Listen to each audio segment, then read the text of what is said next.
Ito guys, ang update sa tinatahi kong horse. At nandito na ako. Ayan, yung dalawa na lang na yan at saka yung head na malaki brown na kabayo ang hindi ko natapos. Nahinto ko to guys kasi na-busy ako 2 weeks bago ako umuwi last month, September 4. At 1 month after na nakabalik ako ay naging busy ako dahil pagdating ko ay wala na si Amo. Pumanaw na siya. Kaya ang inuna ko ay yung pag-fold ng mga papel na kinailangan para sa kanyang festive at saka cremation. Kaya ngayon lang ako ulit nakapag-tahi. Masakit sa dibdib ang nadatnan kong pangyayari pero kailangan kong mag-move on. Kasi hindi naman pwede na nakafocus lang yung isip at damdamin ko doon. So, nandito na ako guys. Bale, ito yung natapos ko. Maliban sa back stitch. Kasi may mga back stitch. Yan sa may mata at saka sa ilong. Ewan ko lang kung meron pa sa paa. Parang sa mukha ng kabayo meron. So, ito yung hindi ko pa natapos. Yung tatlo na to. Kasi yung mukha nito, hindi ko pa rin tapos. At saka sa parte ng sa may paa, hindi ko pa tapos. Naumpisahan ko na rin to kahit pa paano. Pero, maybe a month more or 2 weeks kung makapag-concentrate ako. Kasi yan lang naman na ang maramihan guys. So, sabihin na nating 1 month kasali na yung back stitching. Kaya yan guys, ang update ko sa tinatahi ko. At update ko kayo soon pag natapos na.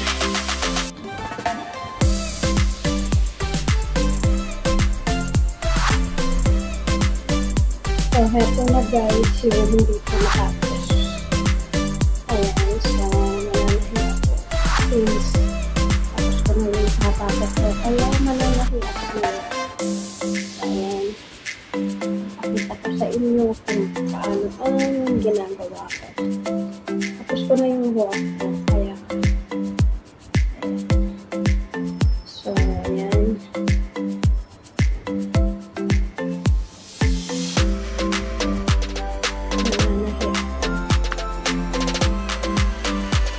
Nangyayari yung tapos ko kasi marami yung back-stitch sa mukha ng kabayo. Matagal ko na itong umpisahan guys. Kaso lang, umuwi ako ng Pinas. Nabisi din ako. Dahil palagain na si Amo na. Pero nung umuwi ako ng Pinas, hindi ko expected na pagbalik ko dito. Nadatnan ko na marami si Amo. So, yung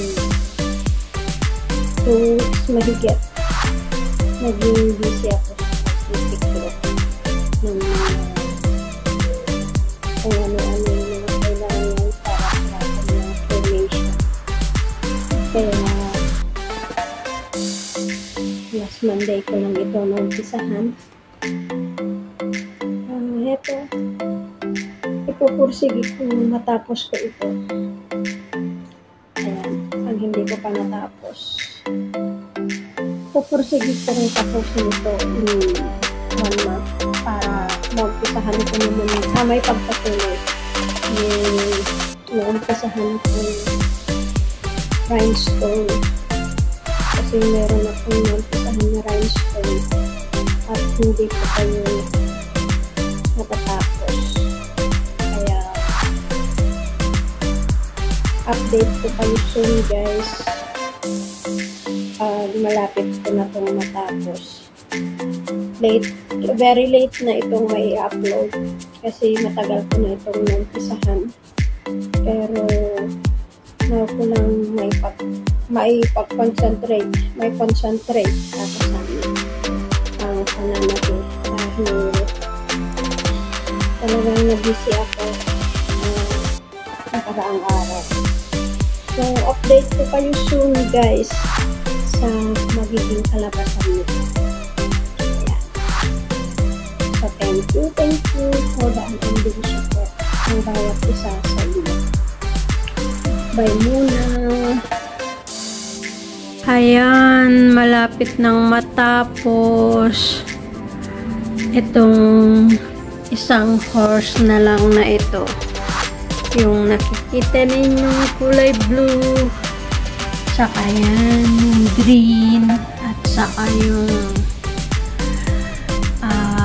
yellow doon sa taas. At dito sa area na to, yung light blue na nakikita. Malapit nang matapos. Ayan, tapos ko nang tahiin. Ang back stitch na lang ang gagawin ko. So, ayan ang result ng aking pagpapagal sa pananahe. So, ayan. Back stitching time. Eto guys, tapos ko na ang aking project. Ang 8 lucky horses. So, cross stitch ito. Medyo natagalan kong natapos ito guys. Gawa ng nabisi ako bago ako umuwi. At hindi ko rin ito nadala nung umuwi ako. And then, pagbalik ko, yung time na namatay si amo. Kaya, hindi ko to naharap ng 1.5 month. So, pagkatapos ng kanyang cremation, saka ko lang naharap ng gawin. So, ito yung naging resulta niya guys. Actually, yung mga horses lang ang pinahi ko dito guys. Pero gawa nga ng iba't ibang circumstances ay hindi ko ito napagtuunan ng panahon. Kaya, natagalan ang pananahi ko guys dito. Doon yung mga horses lang ang tinahi ko. Bali, ayan ang mga horses. Ayan, mahirap kasi ang pagtahi ko dito guys kasi sa may part ng mukha ng kabayo is complicated yung mga symbols. Kumbaga nakanda buhol-buhol. Tsaka mahirap mag backstitching kasi tulad na lang nito. Daming backstitching. Ayan. Kaya hindi naman kasi puporma yung mukha ng kabayo guys kung walang backstitching. Kaya ayan, thanks God. Finally, natapos ko na rin kahit papano ay ipa-frame. Ready to frame na lang to. Bali, siguro sa kanilang pag-uwi ko. Nakatago naman ito sa safe place kaya hindi to masisira. So, pansabit ko ito guys sa munting bahay ko. Matagal ko na itong nabili yung set of materials but dahil ang daming nagpagawa noon kaya hindi ko natahi. Kaya sa ngayon ay yung mga binili ko para sa house decoration ko ay ngayon ko pa lang ginagawa. So thank you guys sa inyong walang sawang panonood. So ayan, closer look sa mga kabayo. Ayan ang design ng Lucky 8 horses. Ayan. So, thank you once again sa inyong walang sawang panonood. At unending support guys sa aking YouTube channel. God bless you all in return. Keep safe everyone. Good day. Ayan.